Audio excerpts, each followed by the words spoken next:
Yo'lda betartib harakatlanayotgan ushbu transport vositalari haydovchilari ham ongli inson. Ammo ba'zida inson nima ish qilayotganini anglamay qoladi. Ushbu haydovchilar ham to'y tadbirida o'z xursandchiliklarini mana shunday namoyish qilishdi. Ammo bunday harakat uchun albatta jazo muqarrar. Ijtimoiy tarmoqlarda tarqalgan ushbu holat ham zudlik bilan o'rganilib, to'y tadbirida yo'l harakati qoidalarini buzib harakatlangan bir nechta transport vositalari va ularning haydovchilari aniqlandi.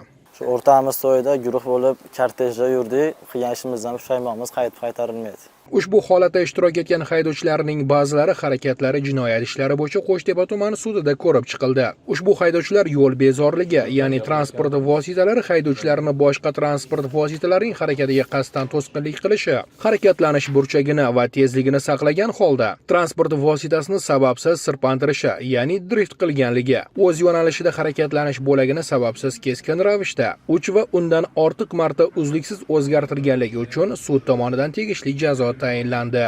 O'zbekiston Respublikasi Ma'muriy javobgarlik to'g'risidagi kodeksining 135-moddasi 2-qismi bilan bazaviy hisoblash miqdorining 5 baravar miqdorida jarima jazosi tayinlansin. O'zbekiston Respublikasi Ma'muriy javobgarlik to'g'risidagi kodeksining 128-10 qismi bilan 33-moddani qo'llagan holatda 5 sutka ma'muriy qamoq jazosi tayinlansin. Qoidabuzarlik evaziga xursandchilik qilgan haydovchilar bugun qilgan qilmishidan afsusda. Ammo endi kech. Hurmatli fuqarolar, qanday maqsadda avtomobil boshqarmang? Albatta qoidalarga amal qilishni unutmang. Zero qonun oldida javob berishingiz muqarrar.